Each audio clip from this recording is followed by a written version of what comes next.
Study in Finland के तपाईँ Finland पढ्न जाने सोचमा हुनुहुन्छ?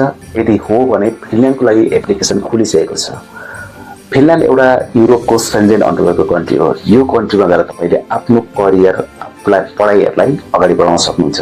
त्यसमा SMK university of Santa Cruz university of applied साइन्समा एप्लिकेसन ओपन भइसकेको छ र यो एप्लिकेसन चाहिँ अगस्त इन्टेकको लागि लास्ट कल फर अगस्त 2026 इन्टेकको लागि यसको एप्लिकेसन पिरियड रहेको छ 16 मार्चदेखि 18 मे 2026 सम्म र यो त भयो एउटा डेडलाइनको कुरा। अब तपाईहरुलाई बताउँछु यसको रिक्वायरमेन्ट के छ। यदि तपाईहरुको 10+2 मा 2.6 जीपीए ल्याउनु भएको छ, आइएल्स मा 6 छ, पीटी मा 55 छ भने तपाईहरुले डिपेन्डेन्ट पनि एप्लाई गर्न सक्नुहुन्छ र फिनल्यान्डको तपाईहरुलाई थाहा होला भिसा सक्सेस रेट चाहिँ निकै राम्रो छ।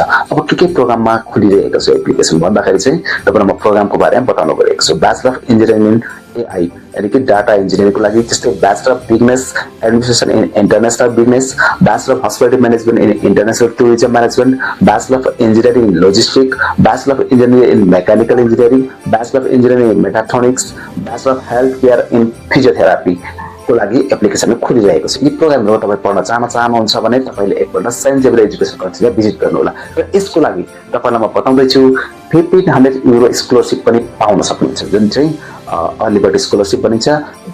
यस कारणले गर्दाखेरि तपाईहरु फिनल्यान्ड पढ्न जान चाहनुहुन्छ, फिनल्यान्डमा ब्याचलर्स पढ्न जान चाहनुहुन्छ वा तपाई हिपन एप्लाई गर्न चाहनुहुन्छ भने एकपल्ट सेन्ट जेभियर एजुकेसन कन्ट्री नयाँ बानेश्वरमा छ।